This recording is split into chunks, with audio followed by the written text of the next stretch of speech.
Dan beliau tuh tidak banyak orang tahu, itu kalangan habaib, tapi tidak pernah memperkenalkan dirinya. Keturunan Nabi itu, kalau disambungkan nyampe nasabnya ke Nabi. Yang mau saya ceritakan, di 1911 itu saat datang, diundanglah kemudian tokoh-tokoh ulama yang terhubung kemudian di Nusantara. Di antara yang datang itu adalah seorang bernama Muhammad Darwish, yang telah menempuh pendidikan di Mekah pada Syekh Ahmad Khatib Al-Minangkabawi, yang lahir tahun 1860, pulang ke Nusantara kemudian disebut dengan julukan yang baru dengan nama yang sangat indah bernama Ahmad Dahlan.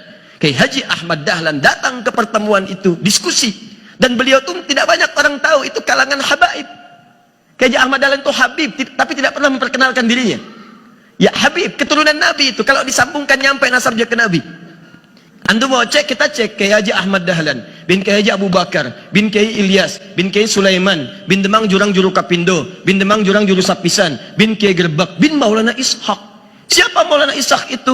Anaknya Jamaluddin Al-Akbar Al-Husaini. Ya, siapa Jamaluddin Al-Akbar Al-Husaini? Tokoh besar, ulama besar, punya dua anak. Satu Maulana Ishaq, yang kedua namanya Syarif Abdullah. Syarif Abdullah menetapnya di Mesir. Saat beliau berhaji bertemu dengan Syarifah Mudaim. Siapa Syarifah Mudaim itu? Nama aslinya Rara Santang, lahir tahun 1426. Punya kakak namanya Abdullah Iman, nama aslinya Walang Sungsang, lahir tahun 1423. Adik bungsunya Raja Sengara, lahir tahun 1427. Siapa tiga orang ini? Anak dari Prabu Siliwangi, dikenal dengan Pamanah Rasa, disingkat jadi Menah Rasa. Punya kerajaan Pajajaran membentang dari Banten sampai ke perbatasan Jawa. Saat inspeksi daerah Karawang, menemukan seorang perempuan sedang baca Quran. Itu muridnya Syekh Hasanuddin. Syekh Hasanuddin alumni dari Mekah, dikenal dengan Ummul Qura, maka dikenal dengan Syekh Qura. Pulang ke Karawang mendirikan pesantren, sampai sekarang dikenal dengan pesantren Syekh Qura. Punya murid, di antara muridnya yang paling bagus, seorang perempuan namanya Nyai Subang Larang. Terpikat, dinikahi, bahkan masuk Islam. Kemudian melahirkan tiga orang anak. Syarifah Mudaim dengan Abdullah Iman menunaikan ibadah haji, bertemu dengan Syarif Abdullah, menikah di situ. Kemudian kakaknya Abdullah Iman pulang menghadap kepada bapaknya, diberi daerah kemudian untuk berdakwah di Lemah Wungkuk. Di Lemah Wungkuk itu menyatu tiga etnis. Satu etnis lokal Nusantara, dua Arab, ketiga Cina. Perkumpulannya pada satu dalam bahasa lokal disebut dengan caruban. Kesukaan mereka juga bikin udang terasi dari udang rebon namanya. Ya, kemudian dikeringkan airnya. Air disebut dalam bahasa lokal dengan cai. Cai rebon, cai rebon, cai rebon. Kemudian menyatu menjadi Cirebon. Daerahnya Cirebon.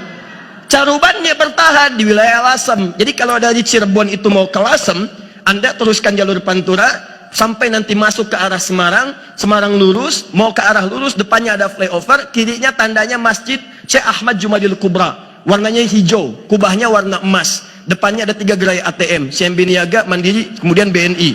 Lurus, sebelah kanan doriahnya jembatan flyover, belok kiri. Lurus terus tembus ke Demak, Demak tembus Kudus, Kudus tembus Pati, Pati tembus Rembang. Dari Rembang 10 menit lurus sebelum Masjid Agung, sebelah kiri ada wilayah namanya Caruban, Pantai Caruban. Lurus sedikit sekitar 50-100 meter, sebelah kanannya Karangturi, pusat orang Cina pertama datang ke Nusantara. Lurus sedikit terus lagi Masjid Agung sebelah kanannya. Sebelum ke situ sebelah kirinya berpapasan jauh itu pesantren terkenal yang diantara pendiri Nahdlatul Ulama itu ada di situ. Sekarang cucunya namanya Kiai Haji Abdul Qayyum, dikenal dengan Gus Qayyum. Lurus dikit sekitar 30 kiloan lah ke arah situ, nggak nyampe sebetulnya, mungkin 15-20 kilo itu sampai nanti ke tapaknya Pesujudan Sunang Bonang. Naik ke atas dikit sampai ketemu juru kunci namanya Pak Abdul Wahid. Dijelaskan ini sebetulnya bukan kuburan yang sering orang datang ke situ, kuburannya yang ada di sini, cuman tidak dipublikasikan supaya tidak banyak dikultuskan dan lain sebagainya. Itu ada, kalau Anda telusuri ketemu di situ. Nah, kemudian Syarifah Mudaim ini menikah dengan Syarif Abdullah, melahirkan seorang anak namanya Syarif Hidayatullah. Belajar di Mesir pada masyayikh di sana, di antaranya Syekh Ibnu Athaillah As-Sakandari. Selama 20 tahun beliau belajar, pulang kemudian ke Nusantara, diberikan wilayah di Gunung Jati, dikenal dengan Sunan Gunung Jati. Sampai menikah melahirkan 7 orang anak. Anak pertama Muhammad, anak keduanya perempuan, menikah dengan seorang panglima dari Pasai, dikenal dengan Fathullah atau Fatahillah atau juga Faletehan. Itulah yang diperintahkan kemudian oleh Sunan Gunung Jati untuk membebaskan Sunda Kelapa dari kungkungan Portugis pada saat itu yang datang ke Nusantara lewat Selat Malaka tahun 1511. Setelah terjadi perjanjian Tordesillas tahun 1494, dunia dibagi dua oleh Paus Alexander yang ke-6.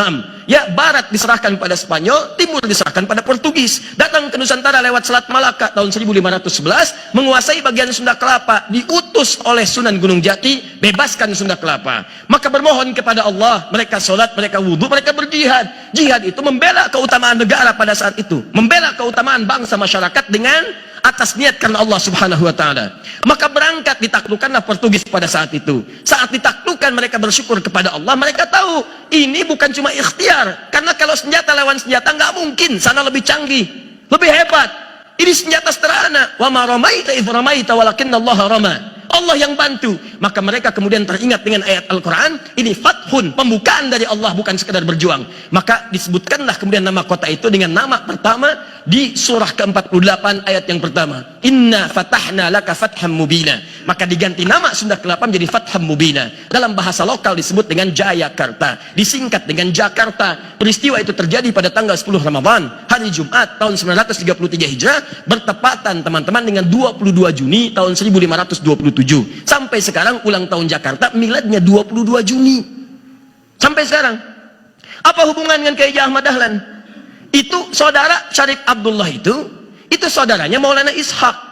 Maulana Ishaq tadi dari Jamaluddin Al-Akbar Al-Husaini, keturunan dari Ali Zainal Al-Kabir. Zainal Al-Kabir keturunan dari Ali Zainal Abidin, keturunan dari Al-Husain radhiyallahu taala anhu, adiknya Al-Hasan radhiyallahu taala anhu. Dua-duanya anaknya Sayyidina Ali bin Abi Thalib radhiyallahu taala anhu, suaminya Fatimah Az-Zahra radhiyallahu taala anha, binti Muhammadin Rasulullah sallallahu alaihi wasallam. Bin Abdullah, bin Abdul Muttalib, bin Hashim, bin Abdul Manaf, bin Qusay, bin Murrah, bin Kilab, bin Ka'ab, bin Ghalib, bin Fihir, bin Malik, bin Nadar, bin Kinana, bin Khuzaibah, bin Mudrikah, bin Ilyas, bin Nizar, bin Mudar, bin Ma'ad, bin Adnan, bin Addi, bin Adri, bin Muqawwam, bin Nahur, bin Tarikh, bin Ya'rub, bin Yasjub, bin Nabit, bin Ismail alaihissalam, bin Ibrahim alaihissalam, bin Azar atau bin Nahur, bin Abir, bin Kinan, bin Arfahshad, bin Sam, bin Nuh alaihissalam, bin Mihlail, Matushala, bin Kinan, bin Anwas, bin Tis, bin Adam alaihissalam. Oke, Haji Ahmad Dahlan itu nasabnya nyampe ke Nabi Adam. Ayo ulangi, mana ketua PDM? Makanya setelah pertemuan itu pulang, setahun kemudian mendirikan Muhammadiyah dengan nama datuknya, tapi diberikan ya nisbah dengan tak menunjuk pada sifat. Di Muhammadiyah itu bukan sekedar nama. Muhammad disebutkan 4 kali dalam Al-Quran. Quran surah ketiga ayat 144, Quran surah ke-33 ayat ke-40, Quran surah ke-47 ayat yang kedua dengan namanya, dan Quran surah ke-48 ayat 29.